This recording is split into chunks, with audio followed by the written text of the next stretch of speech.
name is Aisha Hall.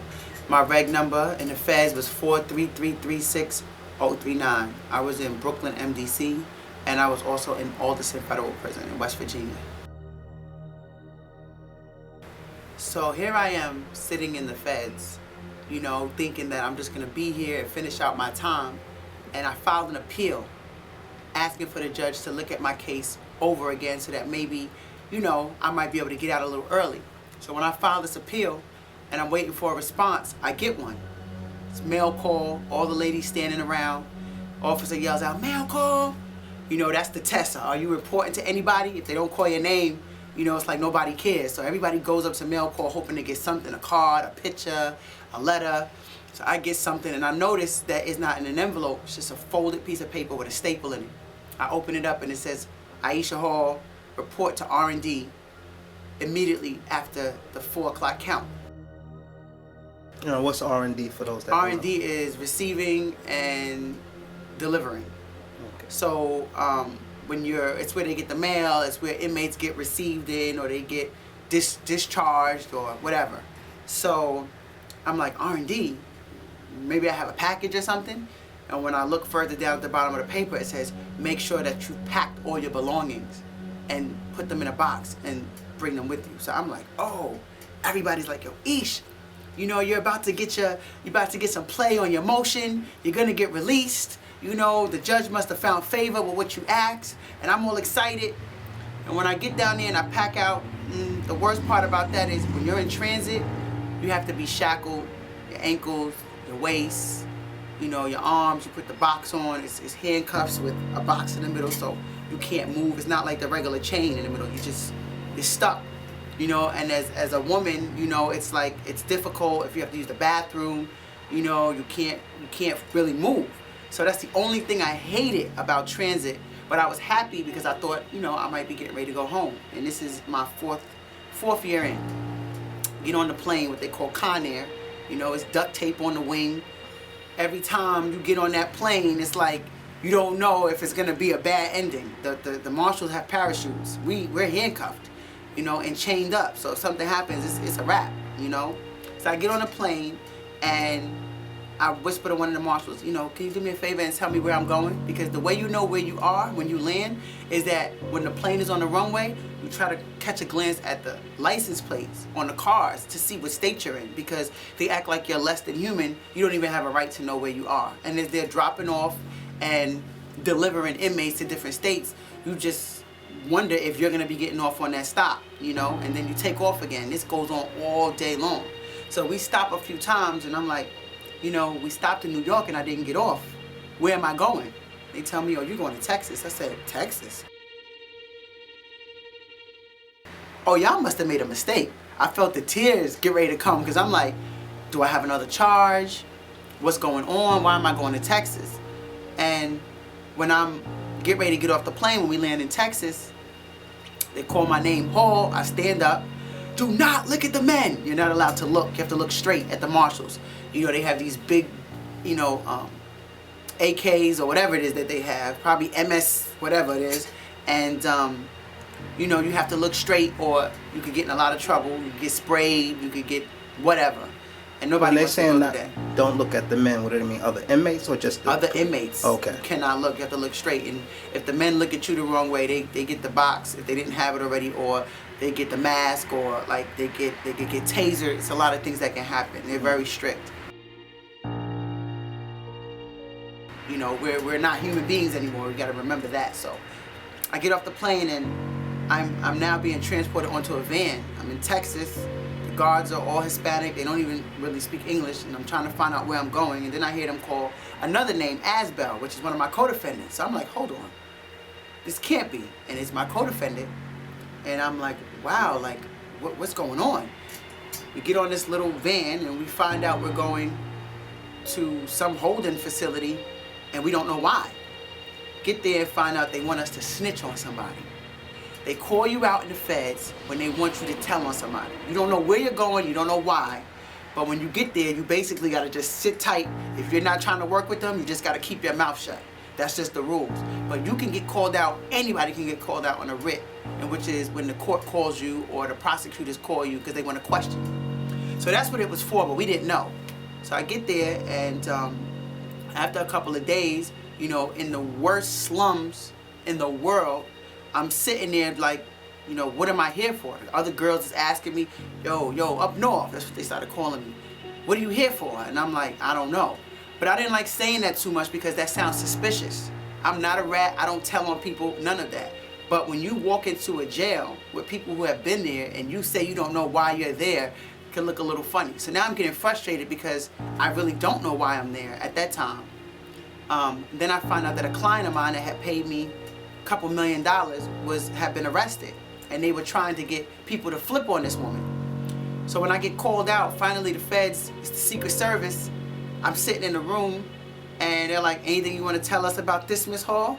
So I'm saying nothing. They open up a letter, and it's a letter that I wrote to this woman that said, yo, they arrested me. I know you got a couple mil, hide your shit because they're coming for it.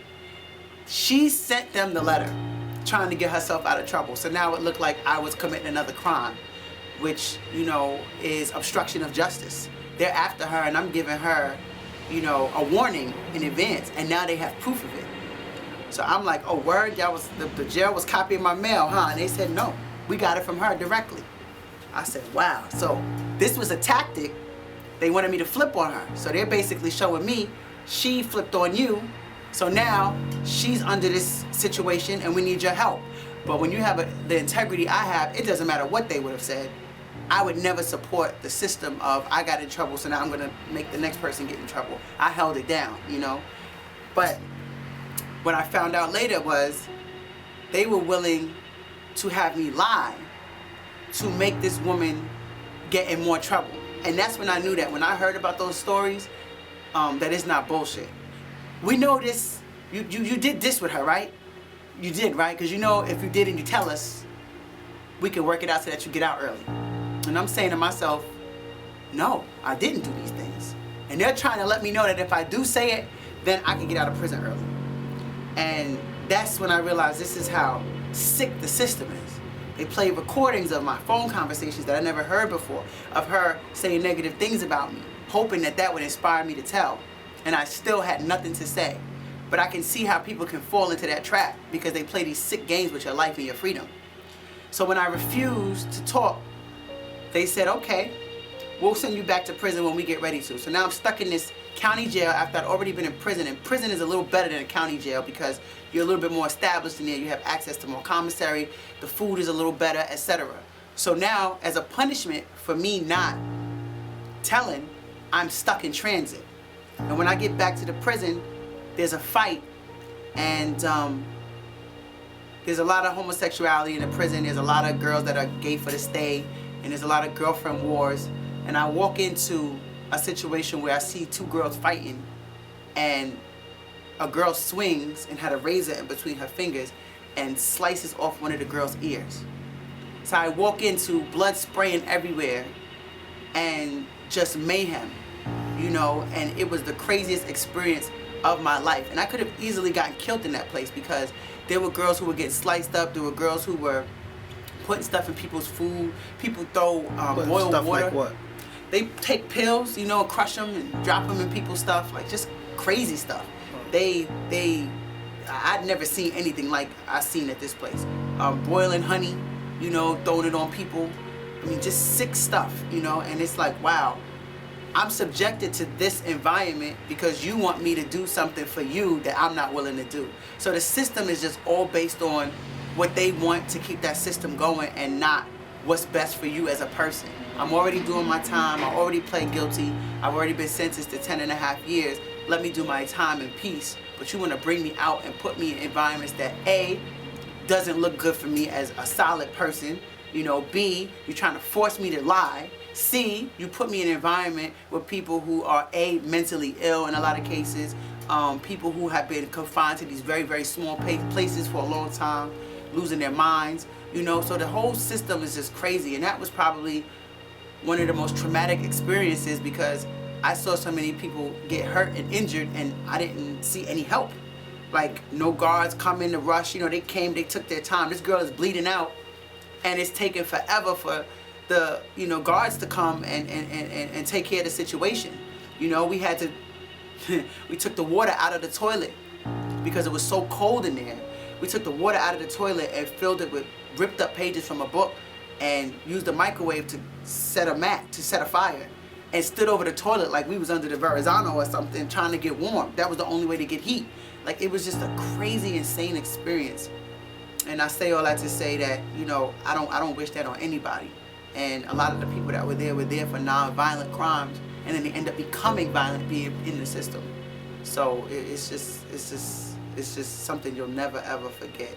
Now, you said it's a lot of women gay for the stay.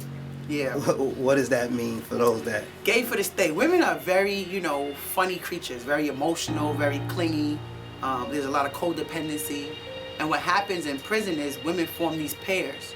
And sometimes it's sexual, sometimes not. More not than so. Where they just a bond, and a dominant female kind of takes on a male role. And the less dominant girl kind of uses that figure as like she's a man, almost forgetting that it's not really a man. It's just a substitute. And when the bid is over, they go for the real man. It's not like they've ever been with a woman in their life. It's not like they've ever been, you know, it happens a lot. It happens so much that it's like a phenomenon. Like, everybody had a girlfriend. Like, they can hit me on the gram at The Real Aisha Hall. That's AISHA Hall. They can email me at aishahallppc@gmail.com. You can go on YouTube and, you know, look at any of my videos. You can contact me there.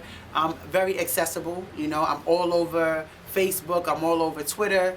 You could Google me. You know, everything I say about myself is factual. You can look it up. You can hit me anyway. It's no excuse to not be able to get to Aisha Hall.